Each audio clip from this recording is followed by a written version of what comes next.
Ini jadi tadi minta tolong dengan Anda hostnya nggak ada yang bersedia ya, nggak apa-apa ya, harusnya kan ada yang jadi host karena tiap kuliah ya.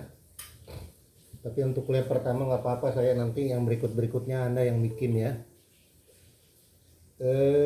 Saya langsung kuliah ya, singkat ya. Untuk pengantar hari ini ya singkat aja, nggak terlalu banyak ya.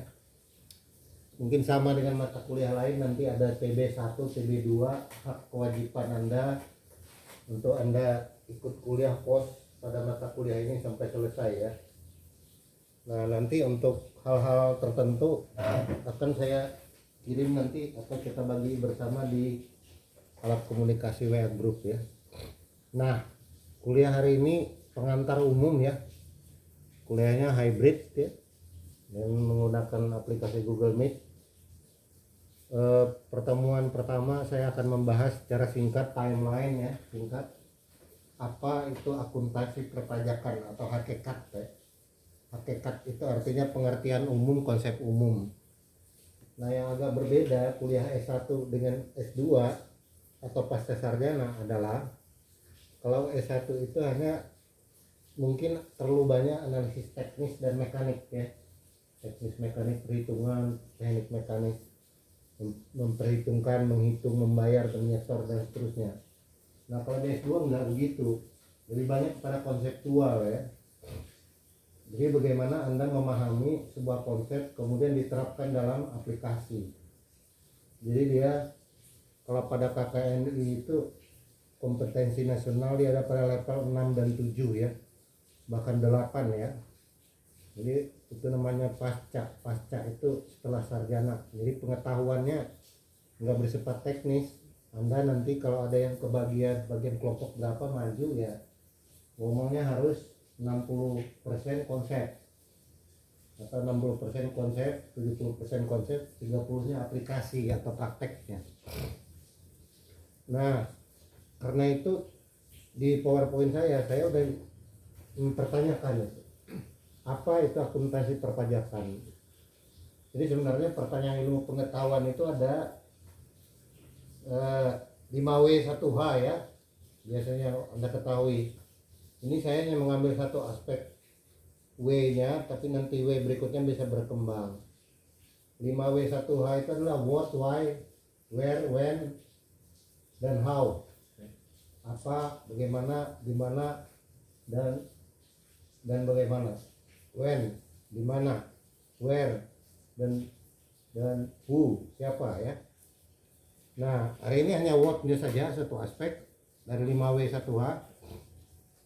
Apa itu akuntansi pajak?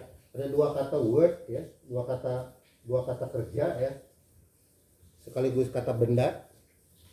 Ada kata akuntansi dan ada kata perpajakan.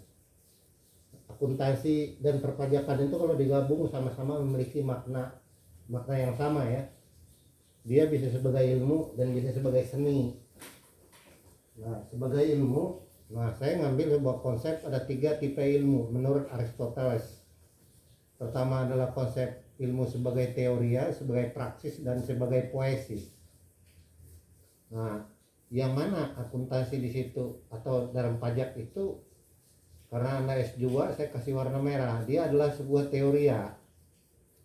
Nah teoria adalah konsep matematik, bisa berupa metafisik yang tujuannya menentukan kebenaran. Jadi kita yang disebut benar itu apa? Benar itu kalau ada hitungannya, ada matematiknya, ada logikanya. Nah tujuannya apa? Mencapai kebahagiaan. Jadi kalau kita nggak bohong datanya ya kita bahagia. Artinya ada kejujuran dan keadilan di dalamnya. Yang kedua ilmu praksis atau bidang ilmu politik, etika politik, dan tujuannya paradoks, sulit ditentukan kebenarannya. Itu contohnya misalkan di dalam etika itu bisa berbeda-beda pandangannya. Misalkan etika Jawa dengan etika orang luar Jawa. Jawa tentu saja Jawa yang dimaksud adalah Jawa penghuni Pulau Jawa yang ada di Jawa Tengah dan Jawa Timur mungkin sebagian. Itu kalau Anda disuguh minuman, kalau orang Jawa nggak boleh diminum sampai habis. Kalau Anda minum habis namanya Anda orang rakus ya, orang tamak ya. Yang kedua, kalau orang Jawa ngomongnya pernah keras-keras, kenceng begitu, nggak bisa. Beda dengan orang luar Jawa, ngomongnya harus keras. Kalau nggak keras, ya nggak ngomong namanya. Begitu juga kalau disuguh makanan minuman harus habis. Kalau nggak habis, yang nyajikan tersinggung. Jadi kebenarannya bisa bersifat relativisme. Nah, itu namanya ilmu praksis. Kemudian yang ketiga adalah ilmu poesis. Ilmu poesis adalah ilmu untuk menciptakan produksi reproduksi yang berkaitan dengan kegunaan, utility, bukan kebenaran. Jadi bukan kebenaran yang dicari. Kalau dia ilmu poesis, dia mencari produksi reproduksi menentukan kegunaannya. Misalkan apa contohnya? Misalkan kita membuat tempe tahu, bikin makanan, itu nggak penting, yang nggak terlalu penting cara buatnya, yang penting rasanya enak dan laku dan laris. Jadi bukan kebenaran bikin sate atau tempe atau tahunya, tapi sejauh mana tempe tahu itu laku dan bisa dijual. Jadi dia berhubungan dengan ilmu yang berkaitan dengan poesis. Nah inilah disebut kategori kebenaran. Jadi ada 3 kategori kebenaran menurut Aristoteles: kebenaran teoria atau kontemplatif, kebenaran praksis, ilmu bidang etika politik yang tujuannya sulit ditentukan atau bersifat paradok. Yang ketiga ilmu bersifat poesis, yaitu ilmu untuk menciptakan produksi reproduksi berkaitan dengan menentukan kegunaan dan bukan kebenaran. Ya contohnya nasi goreng ya, nggak harus bagaimana cara bikin, yang penting enak. Kalau Anda bilang nasi gorengnya enak ini, beli aja.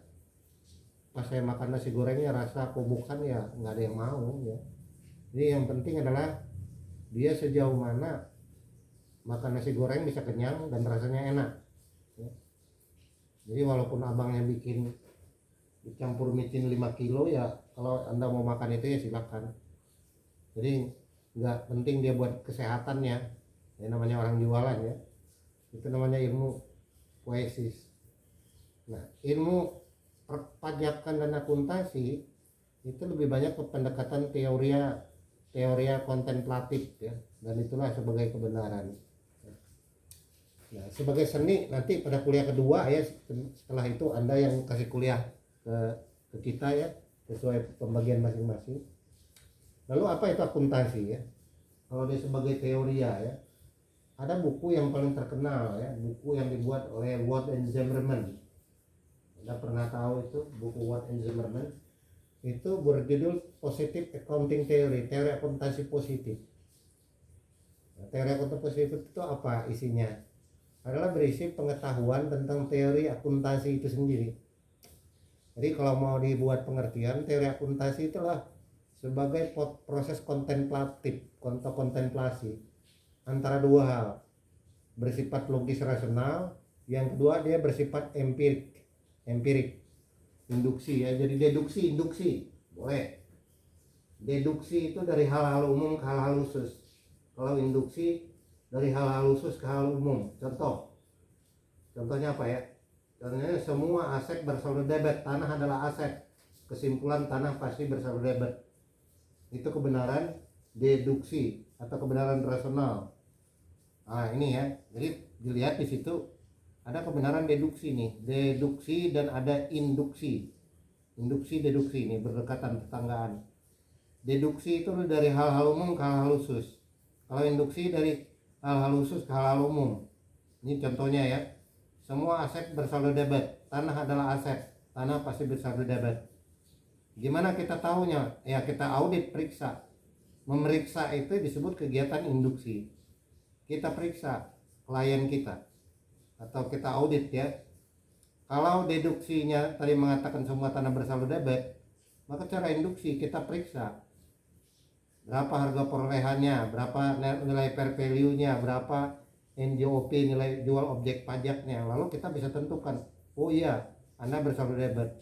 Maka kebenaran dua ini bersifat sintesis namanya, atau koherensi. Koherensi itu berhubungan antara hal umum ke hal khusus. Contoh lain, kalau dalam ilmu pengetahuan umum, semua makhluk hidup punya mata. Anjing adalah makhluk hidup, maka semua anjing pasti punya mata. Itu disebut hal-hal umum, hal-hal khusus. Sekarang kita periksa kucing sejabodetabek, ambil sampling 300 ekor. Di Bekasi diambil 10 sampling, Depok 30 sampling, Tangerang 40 sampling. Kemudian Jakarta Utara, Pusat, Selatan, ya taruhlah 30-30. Kita kumpulin, kita periksa, maka kelihatan semua punya mata. Itu namanya induksi. Jadi antara omongan di awal rasional plus fakta, itulah disebut analisis sintetik. Nah itu teori. Akuntansi banyak itu. Nah lalu apa kesimpulannya teori itu? Akuntansi dia bersifat matematik. Nah ini ada timeline, Anda baca sendiri. Ilmu pengetahuan itu bergerak dari bawah ke atas, dari doksa ke epistema. Ini prinsip pemikiran ya. Doksa itu adalah dari hal-hal persepsi umum, atau disebut di situ sebagai penampakan bayangan ya. Kemudian apalagi di situ? Dia melihat data indrawi. Kita punya data indera, kita punya mata, kita punya telinga untuk melihat ya. Jadi tanahnya betul ada. Kalau nggak ada tanahnya ya nggak bisa diperiksa. Kemudian bisa dihitung angkanya. Lalu akhirnya dia sampai kepada nus, jiwa. Jiwa itu adalah keabadian kebenaran. Yang abadi itu apa? Matematik. Matematika itu abadi. Kenapa disebut abadi? 2 tambah 2 sama dengan 4. 5 abad yang lalu 2 tambah 2 itu tetap 4. 3000 abad tahun ke depan 3 tambah 3 itu ya 6. Jadi matematika tak berwaktu. Matematika adalah kebenaran.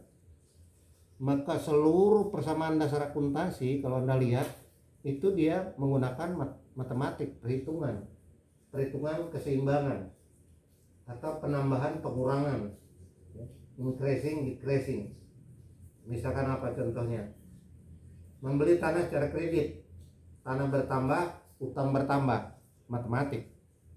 Namanya persamaan dasar akuntansi. Jadi kebenaran, teori itu adalah mencari kebenaran. Caranya mencari bagaimana? Cara matematis. Jadi dia sebagai ilmu atau seni, bahkan melampaui. Pajak dan akuntansi sebagai seni akan saya berikan kuliah minggu depan. Setelah itu Anda yang menyampaikan bergantian, dibagi kelompoknya. Nah, matematik itu kebenaran tak berwaktu. Maka seluruh kampus dari zaman Yunani kuno, di zaman skolastik, zaman modern dan pasca modern, pasti mengajarkan matematik seluruh dunia. Karena kebenaran matematik itu tak berwaktu, dia abadi. Keabadian itu ada di matematik. Lalu baik kampus ateis maupun teis yang percaya Tuhan dan tidak percaya Tuhan pasti ngajaran matematik. Karena matematika itu adalah kebenaran. Barang siapa tidak bisa matematik, dia nggak bisa masuk kampus. Karena matematika itu adalah pengujian kebenaran, gitu ya. Kemudian yang ketiga dari kebenaran ini tadi ada struktur lain sebagai pembuktian bahwa dia benar. Kalau tadi di atas dia harus bersifat induktif, ada faktanya, kita bisa cari di lapangan, kita bisa amati untuk menghitung dan memperhitungkannya. Maka ada yang disebut positivisme. Positivisme itu sama dengan Anda tes COVID ya, PCR begitu ya, atau di swab ya. Nah, yang Anda tunggu apa kalau Anda tes swab? Atau kalau ini ada yang perempuan yang udah punya anak, waktu Anda pertama kali hamil dulu, Anda beli di Indomaret, namanya test pad. Lalu ada keterangan di situ. Kalau garisnya 2, Anda positif hamil. Nah, positif itu artinya apa? Ya, Anda hamil. Artinya apa? Ya ada cabang bayi. Jadi positif itu artinya ada. Kalau negatif nggak ada. Sama dengan tes PCR. Positif atau negatif? Wah, garisnya 2 nih, Anda harus isoman. Jadi positif itu artinya ada penyakit. Kalau negatif nggak ada penyakit. Jadi kebenaran itu harus ada, bisa dibuktikan. Maka di pendekatan positivisme, nama orang pendiri pengetahuan itu disebut Auguste Comte. Aguskom itu membagi pengetahuan positif dan negatif. Lawannya negatif. Positif itu artinya being, ada itu cara matematik. Anda bisa lihat buku The Course of the Positive Philosophy karya Aguskom, di mana tahap ilmu pengetahuan manusia itu pertama percaya Tuhan, kedua percaya metafisik, dan ketiga positivisme. Positivisme inilah yang menjadi dasar ilmu pengetahuan. Nah, kenapa begitu? Kenapa kita harus menyebut akuntansi positif atau teori pajak positif? Kenapa kita harus katakan begitu? Ya karena dia harus ada Anda bayar pajak. Kalau Anda nggak bayar pajak, Anda nggak patuh pajak, namanya tax compliant, ya Anda kena denda atau kena hukuman atau Anda kena sanksi. Jadi itu berhubungan dengan penentuan tax compliant positif itu, kepatuhan Anda terhadap hukum. Positif Anda sebagai warga negara yang baik, itu maksudnya ya. Nah, silakan dibaca di Aguskom. Kalau Anda mau cari literaturnya nanti tolong dibaca apa itu positivisme.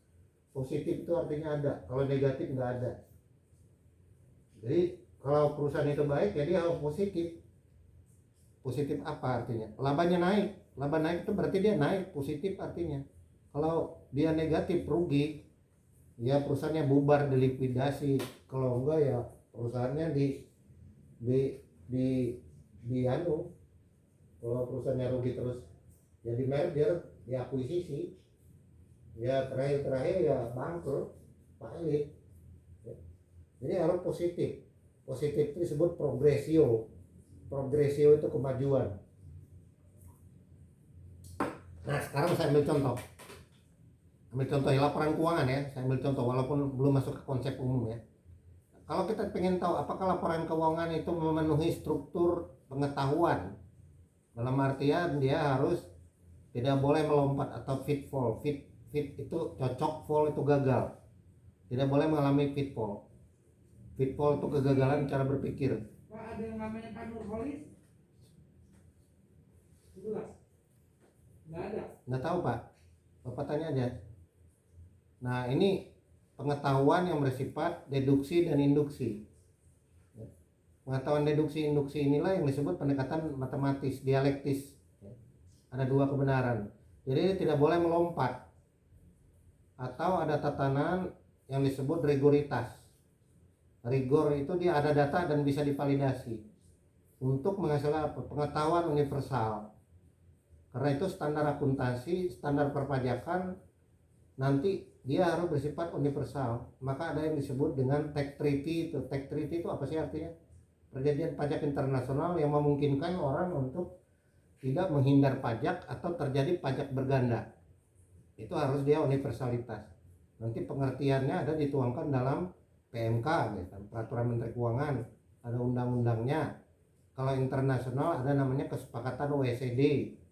Nah, itu disebut pengetahuan yang tidak boleh melompat dan dia harus dapat dibuktikan secara rigoritas. Tetapi teknologi bisa membantu kita untuk mencapai kebenaran itu dengan lebih baik.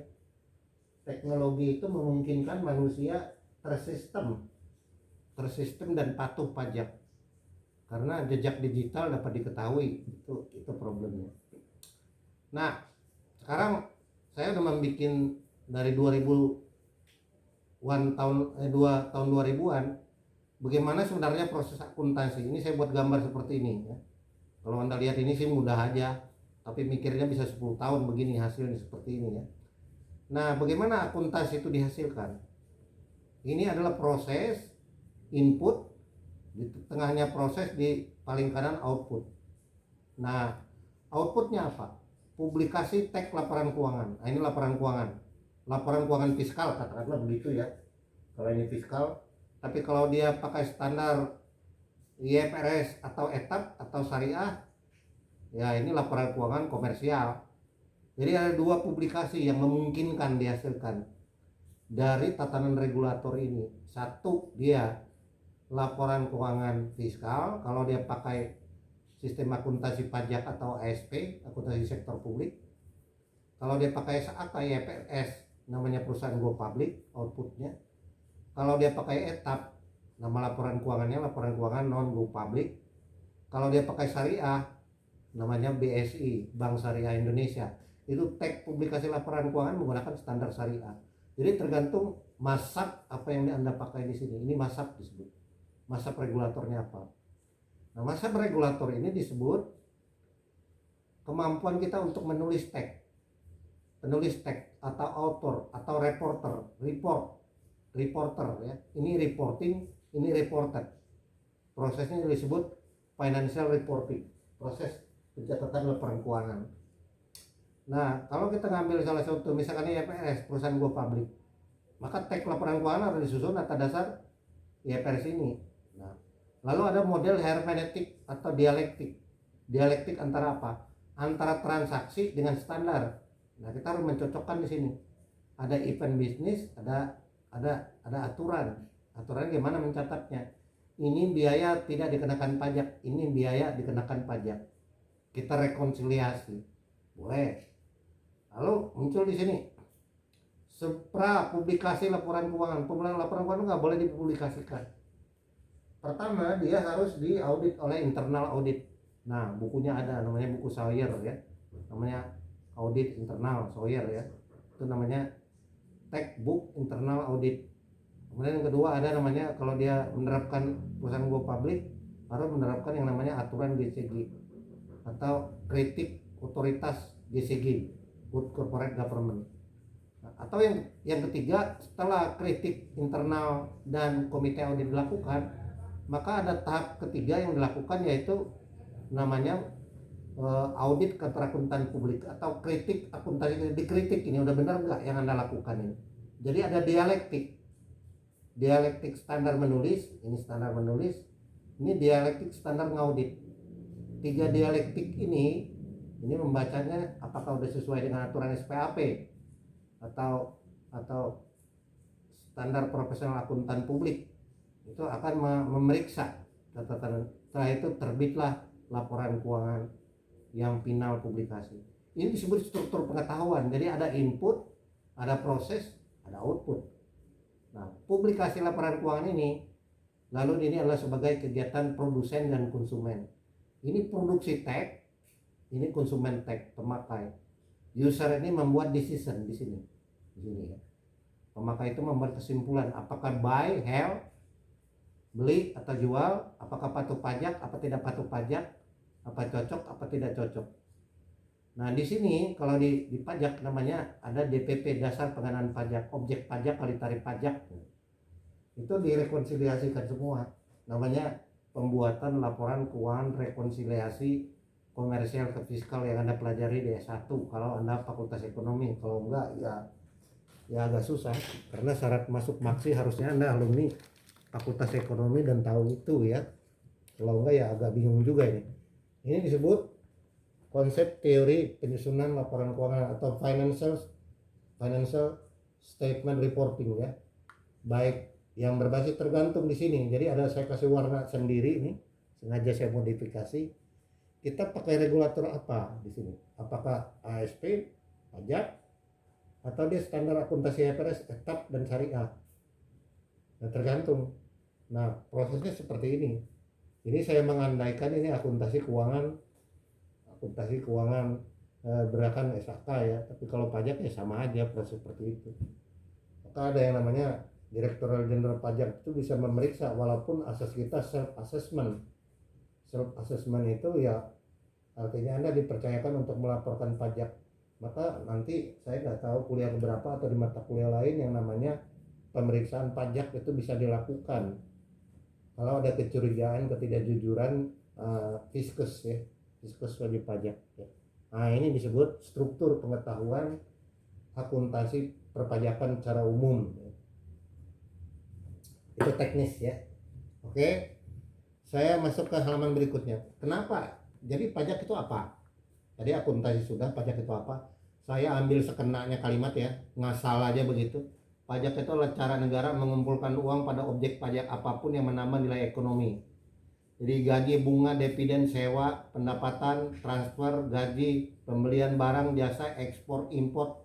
Ini semua adalah ekonomi 4 sektor ini dikenakan pajak. Apapun ya, objek pajak apapun yang menambah nilai ekonomi pasti bayar pajak, baik ekonomi satu sektor antara rumah tangga dengan perusahaan, ini satu ya, atau dari perusahaan ke rumah tangga, dialektis dia. Atau yang kedua, dari rumah tangga ke pemerintah, transfer subsidi. Nah ini pajak, balik lagi, ini juga sama. Jadi pajak itu dia ada dalam sistem cycle, sirkular. Sirkular itu sistem ekonomi 4 sektor. Ini harus belajar pengantar ekonomi makro ya, makroekonomi.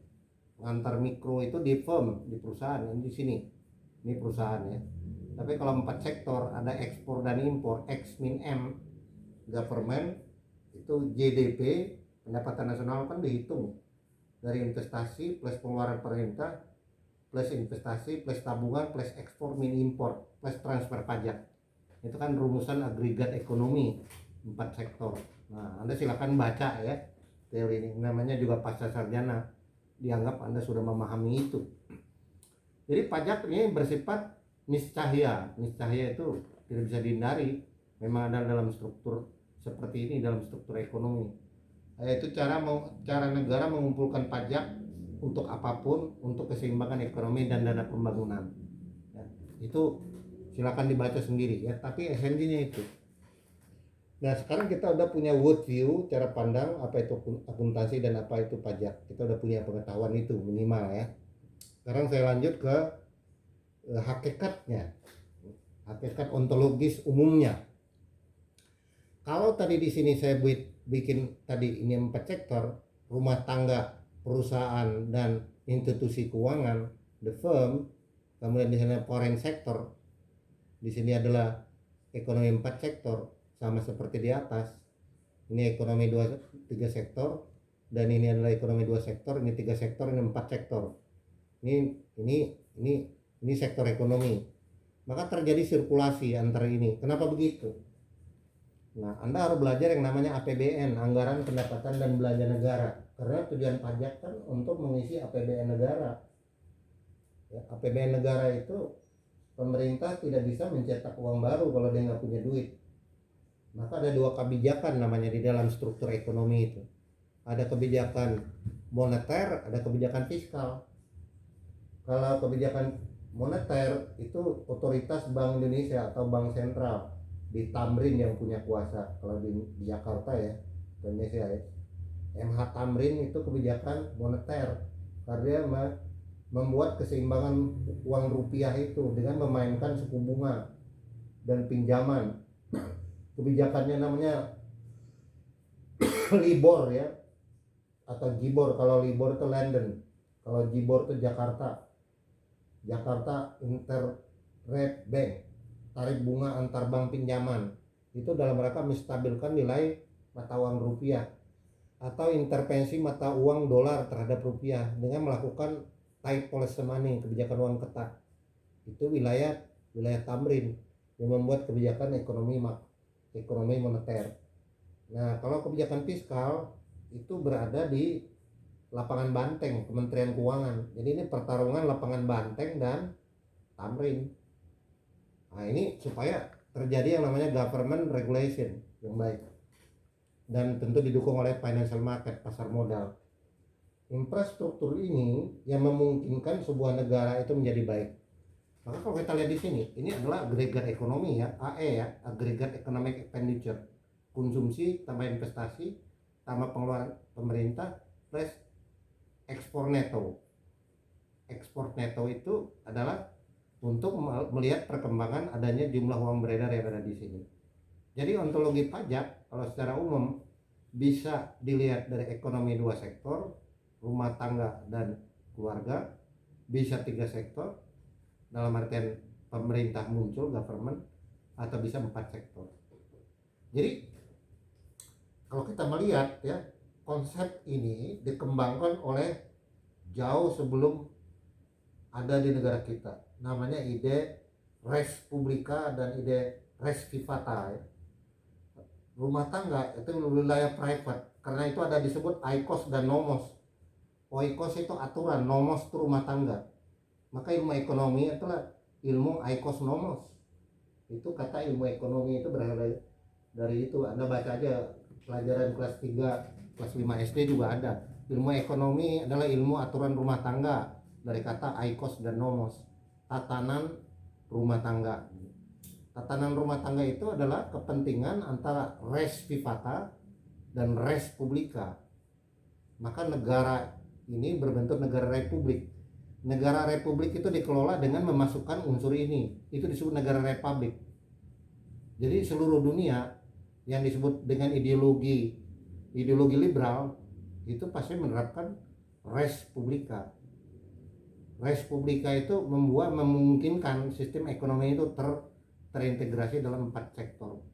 Itulah yang dikatakan di dalam kepentingan publik dan kepentingan private. Maka di situ berlaku yang namanya etika kewajiban. Etika kewajiban itu hak-hak dan kewajiban Anda sebagai warga negara. Nah, hak dan kewajiban Anda sebagai warga negara itu dilihat dari KTP Anda. Jadi orang wajib pajak itu bisa ada 2. Dia sebagai warga negara, artinya dilihat KTP dan paspornya. Jadi bisa aja Anda berdomisili di luar negeri, tapi KTP Anda masih lambang burung Garuda NKRI, ya Anda harus bayar pajak itu. Anda menjadi warga pajak, namanya warga republik. Maka Anda harus punya NPWP. Kalau nggak punya NPWP ya Anda nggak bisa hidup. NPWP itu dasar pemerintah memungut pajak sebagai Anda warga negara.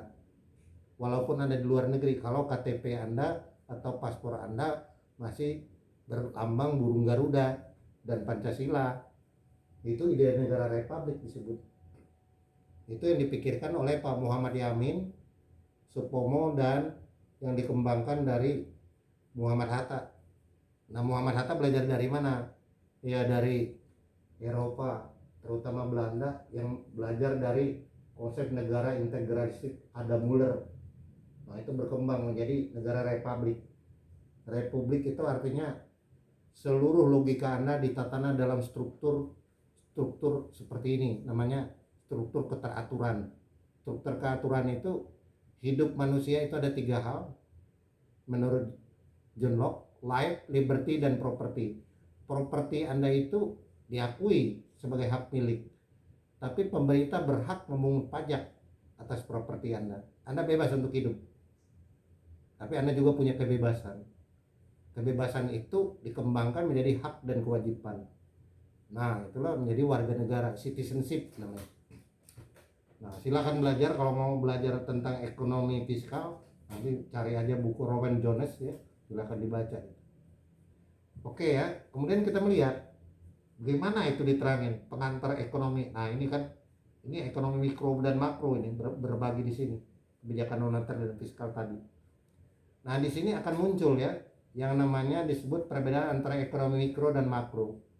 Wilayah, ada 2 wilayah. Wilayah res publica atau common good, kebaikan semua tanpa kecuali. Atau res vivata, wilayah private, wilayah pribadi, tujuannya adalah survival. Survival itu ya Anda kalau mau hidup harus memenuhi kebutuhan pokok Anda, makan, minum, rumah, dan seterusnya. Itu Anda logical survival. Tapi kalau negara, itu logika negara itu berbeda. Dia mencari untuk common good, kebaikan bersama tanpa kecuali. Lalu ada yang disebut voluntary general, kebaikan umum. Jadi rasionalitas negara itu diatur pakai akal. Itu ilmu positivisme. Jadi logik mengatur tubuh warga negara itu diatur pakai akal rasional. Akal rasional itu bisa dipertanggungjawabkan secara matematis dan logis, karena itu kebenaran. Untuk menentukan apa? Kehendak baik, goodwill. Jadi terlihat betul kalau Anda bayar pajak, kalau di negara maju, Anda misalkan berkunjung ke markas besar di Perancis ya, kalau Anda datang ke sana ya, Anda ditanya sama petugas polisi jaganya, Anda siapa kok mau berkunjung ke sini? Maka orang jawab, maka tamunya jawab ya, saya pembayar pajak. Nah, itu ideologi ya, menunjukkan bahwa warga negara itu harus dilindungi oleh negara, implikasi dari membayar pajak tadi. Kalau di negara kita saya kurang tahu itu. Makanya mungkin kesadaran pajaknya atau tax ratio-nya kecil di negara kita itu sekitar 12%. Padahal standar internasional itu 15%. Itu menunjukkan tax compliant kita kecil. Kenapa kecil? Ya karena memang common good itu tidak terjadi secara maksimal di Indonesia. Nanti kita akan tayangkan ya, pada kuliah berikutnya tentang pentingnya tax ratio. Nah, jadi kehendak baik itu membutuhkan habitus. Habitus itu kebiasaan warga negara. Kebiasaan warga negara untuk patuh pada pajak. Supaya apa? Supaya dia tidak ada orang di Tangerang atau orang di Papua sana kekurangan obat, atau ketika ibu melahirkan di puskesmas nggak ada antibiotik.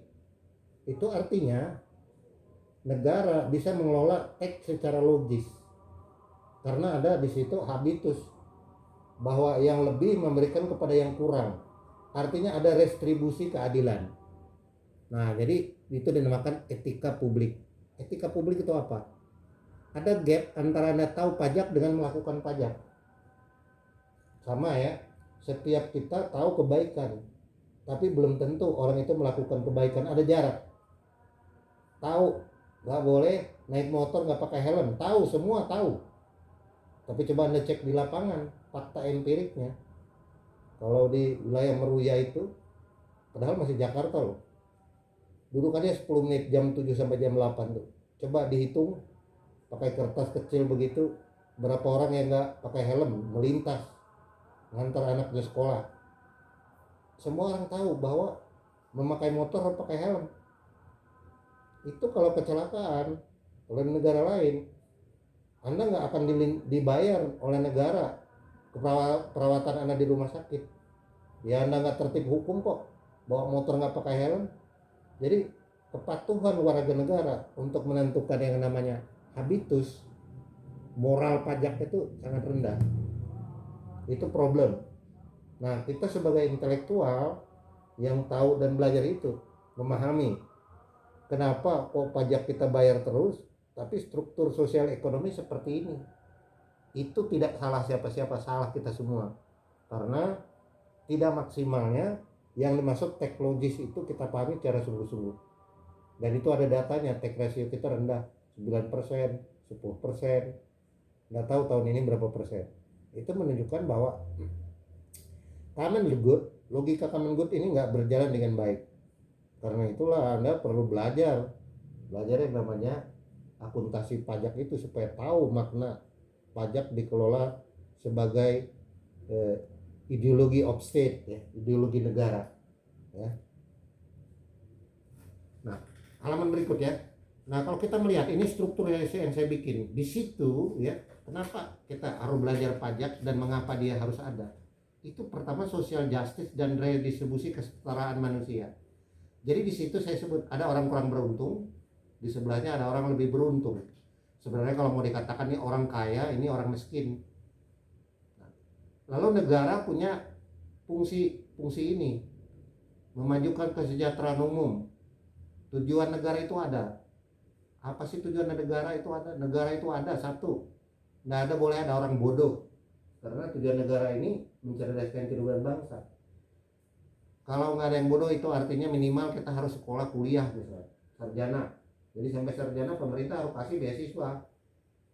Kemudian nanti ya caranya bagaimana? Ya dari pajak itu dikelola dengan baik. Yang kedua, tidak boleh ada warga negara yang sakit nggak terobati. Jadi sehat pikiran, sehat badan, jasmani dan rohani. Itulah tujuan negara. Negara itu ada. Maka dia harus punya fungsi redistribusi dan kesetaraan ini. Itulah ontologi atau hakikat pajak. Ontologi itu hakikat sama, baik pajak internasional maupun internasional, sebagai logic of common good, logika kebaikan bersama. Lalu di sini ada kata mayoritas minoritas. Apa itu mayoritas? Apa itu minoritas dalam konteks NKRI? Konteks mayoritas itu minoritas orang kaya, mayoritas orang miskin. Itulah yang terjadi di negara ini. Harusnya kan terbalik. Mayoritas orang kaya, minoritas miskin. Itulah fungsi pajak. Ya Anda bersyukur bisa S2 ya. Barangkali Anda udah bayar pajak tiap tahun ya, tiap bulan ya. Anda termasuk mana kita semua ini? Mayoritas orang miskin. Jadi ukuran kemiskinan itu gagalnya orang berpikir. Orang miskin, orang nggak punya duit itu kelihatan dari matanya, orang bahagia atau enggak. Itu Anda lihat aja teman Anda di kantor ya, nggak usah diaudit laporan keuangan, yang nggak usah diaudit pajaknya, lihat dari mukanya kurang duit apa lebih duit, itu kelihatan loh. Itu artinya hidupnya beruntung, hoki ya. Orang hidup hoki itu ya karena itulah indikator bahwa negara itu maju, negara ini berjalan dengan baik. Dan itu tidak salah-salah siapa-siapa, itu salah pada diri kita sendiri ya. Kenapa begini? Maka redistribusi orang yang kurang beruntung, puskesmas, apotik, jalan raya, jembatan, asuransi kesehatan, BPJS, itu dipindahkan dari sini ke sini, sehingga redistribusi sosial ini bisa terjadi perbaikan ekonomi. Jadi tapi isinya ini ada yang mengkritik juga pajak. Orang kaya mengkritik pajak, orang miskin nggak tahu ya, belum ada penelitian ya apa orang miskin itu menolak menerima pajak. Ada juga di negara lain, negara-negara terbelakang. Buat apa kamu sumbang saya, takdir saya segini? Nah itu berpikir orang ada aja begitu. Misalkan salah satu contoh yang terkenal adalah John Rawls mengkritik ya, apa dasarnya mengenakan pajak kekayaan pada fasilitas? Masyarakat tidak boleh ada perbedaan. Apa memang begitu? Perbedaan kekayaan diambil, maka mengambil yang kaya malah tambah miskin. Nah, maksudnya gimana? Jadi orang kaya itu bukan bin salabim, dia kerja tekun. Ya anak miskin ya karena dia kerja mungkin malas. Memang takdirannya segitu. Jadi merubah takdir orang dengan pajak juga tidak menyelesaikan. Itu kritik John Rawls. Apa dasarnya Anda mengenakan pajak? Jadi pajak justru ada yang mengatakan dia adalah ketidakadilan juga. Maka ada namanya Panama Paper, Pandora Paper, macam-macam paper itu. Panama Paper, Pandora Paper itu adalah surga orang penghindar pajak. Muncul karena itu orang kaya itu bisa memindahkan kekayaannya dari negara yang pajaknya kecil ke negara yang pajaknya besar. Namanya perusahaan MNC, multinational corporation. Itu logika pajak secara umum ya. Saudara-saudara sekalian, saya masuk ke timeline berikut ya. Mengapa kita butuh pajak itu? Ya itu tadi saya katakan ini ya, ide negara Republik Indonesia itu di dalam sidang BPUPKI itu menyatakan tujuan negara itu Republik Indonesia ini tujuan adalah menciptakan kemakmuran bangsa melalui akal. Ini yang dikembangkan dalam wilayah-wilayah res publikan dan res privata, dalam 3 jiwa yang dikembangkan dari teori Republic of Platon, bahwa tubuh manusia itu harus diakal oleh akal. Akal akan menentukan perbuatan. Jadi kalau mau tahu begini, pikir dulu baru berbuat, jangan berbuat dulu baru pikir. Artinya akal Anda diutamakan. Jadi mulai hari ini kalau Anda ada masalah, jangan pakai emosi, harus Anda pakai akal. Jiwa manusia itu tegak kalau dia bisa dipertanggungjawab secara matematik, secara rasional, dan bisa mencapai kebenaran. Itu disebut sekularisasi akal budi yang dikembangkan oleh Cicero dan Machiavellian ya. Namanya dasar rasionalitas pendirian sebuah negara, bahwa negara-negara itu memungkinkan dikelola secara baik dan bertanggung jawab akan menciptakan kemakmuran bagi warga negara secara keseluruhan. Banyak kritik, ada 2 ideologi ya, baik ideologi sosialis maupun kapitalis, tetapi di dunia ini yang menang adalah kapitalis. Terbukti dengan adanya buku Daniel Bell dan Francis Fukuyama itu yang berjudul The End of Ideology dan The Last Man of History, bahwa yang benar itu sejarah manusia itu sudah selesai. Kita menganut masa rasionalisme, positivisme berdasarkan dasar res publik, hal-hal pengurusan publik. Itu yang disebut era kekinian, good citizenship. Good citizenship itu ya ini tema-temanya macam-macam ya. Ada yang disebut unity, universality, totalitas, dan kesamaan. Jadi apa yang terjadi di satu negara akan berdampak ke negara lain. Namanya ada perdagangan global. Perdagangan global itu trading without boundaries, perdagangan bebas tanpa batas. Itu sebenarnya gagasannya dari etika atau pemikiran good citizenship, warga negara, warga dunia yang baik.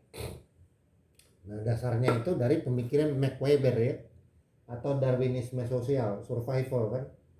Kalau Darwinisme itu sebuah bangsa itu bisa survival kalau dia menggunakan rasio instrumental. Instrumental itu pikiran Anda harus didahulukan dalam bertindak, atau disebut oleh Hannah Arendt sebagai wahana tindakan publik. Nah, ini semua yang akan membentuk teori pajak.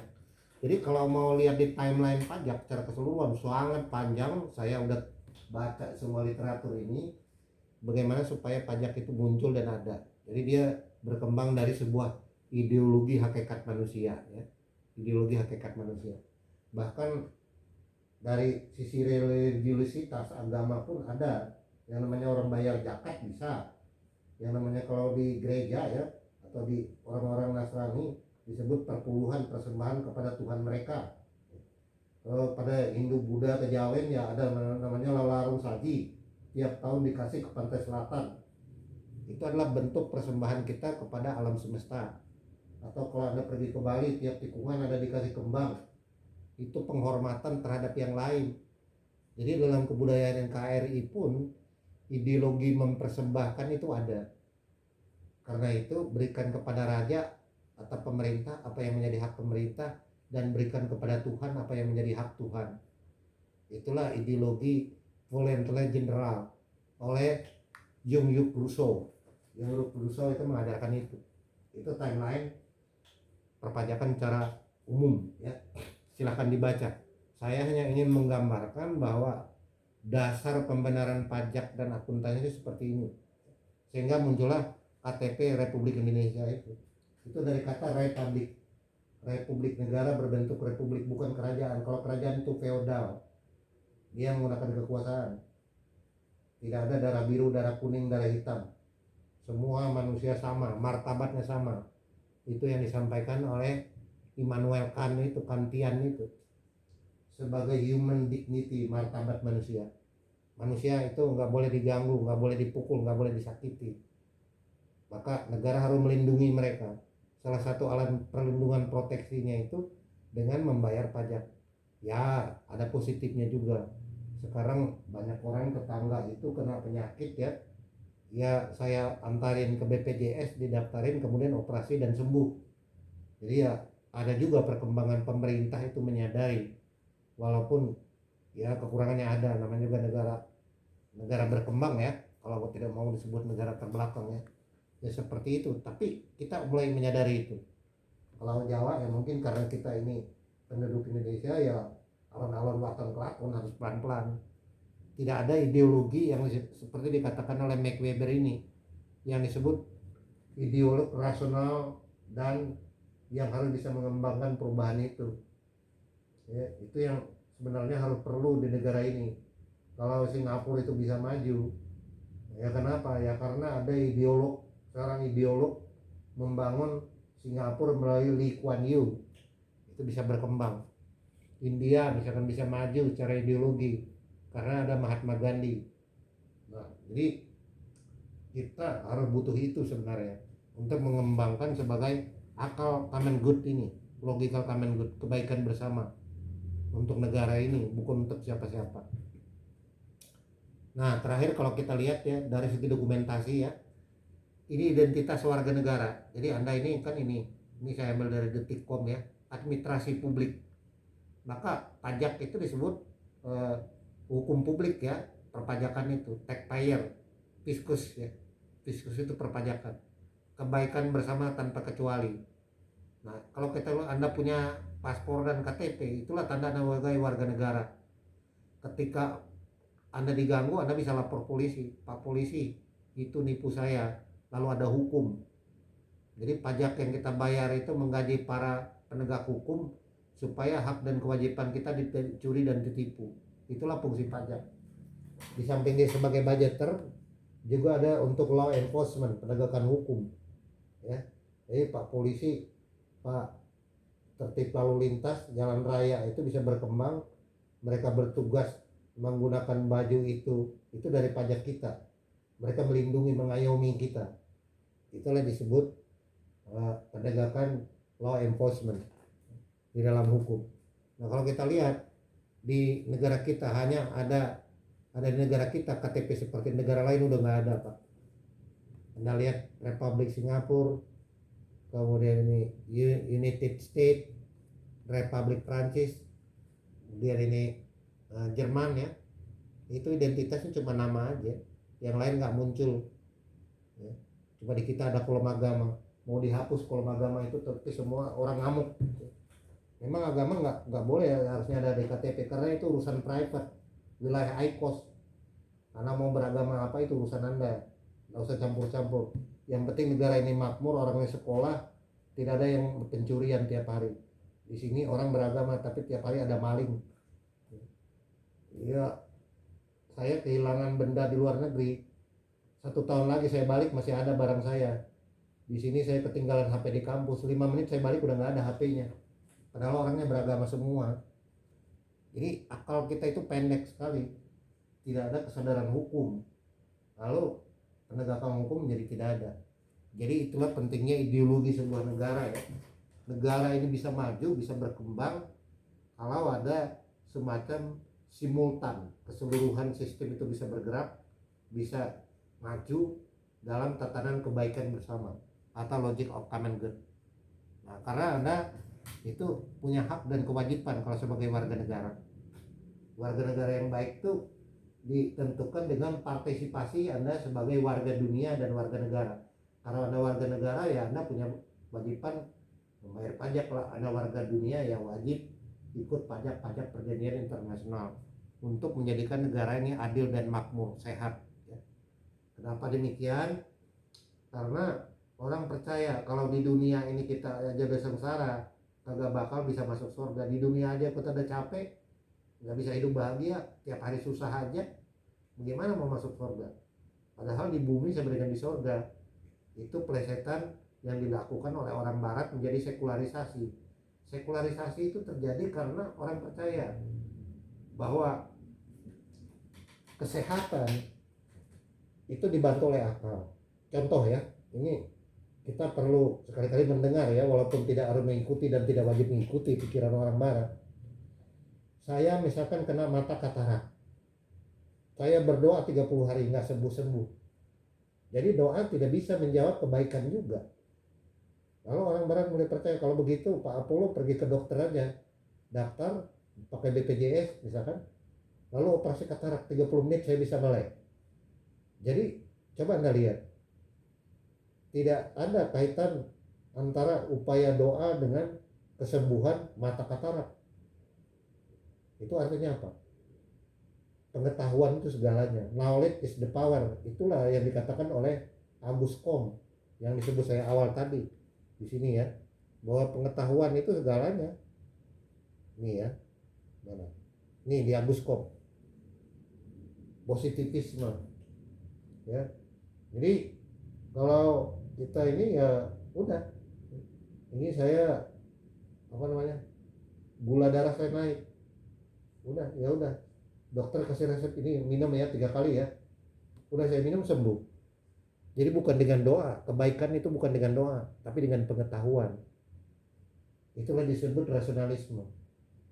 Lalu kesadaran itu muncul di Jerman dan di Prancis sebagai mazhab pengetahuan. Ya, kalau Anda lihat mobil Mercy itu dibikin oleh Jerman, umurnya 40 tahun, ketika Anda buka pintu Mercy wanginya tetap sama. Itu otak Jerman yang bikin. Kalau Anda pengen tahu hari ini, itu kereta api itu diciptakan bukan hasil doa, tapi hasil kerja otak manusia secara matematik. Kalau Anda mau ke luar negeri, Anda naik pesawat terbang, itu bukan hasil doa menurut orang barat, tapi hasil pikiran manusia rasional, positivisme. Itulah pentingnya pengetahuan, saudara-saudara sekalian, bagi orang barat. Nah kalau ditanya kita, ya saya nggak tahu Indonesia, dan nggak usahlah saya ngomong di sini, nanti saya bisa ditangkap ya. Nah, itu pemikiran orang barat yang kadang-kadang perlu juga kita dengar-dengar ya, oh begitu ya orang barat. Jadi orang barat itu percaya sekali pada pengetahuan itu bisa diperoleh. Maka kalau Anda baca jurnal ya, jurnal 3-4 tahun terakhir, Orang barat itu udah menemukan God partikel Tuhan yang membentuk alam semesta ini melalui reaksi kimia. Kalau Anda baca jurnal Utsri dan Miller tentang bagaimana eksperimen alam yang diciptakan, sebenarnya udah selesai. Ini hanya reaksi kimia aja kok dapat dijelaskan. Miller and Urey itu dua peneliti Inggris dan Rusia ya, tumben bisa bersatu menghasilkan reaksi alam semesta ini terjadi dari reaksi kimia. Jadi tidak ada peran Tuhan apapun menurut orang barat itu ya, karena bahasa itu.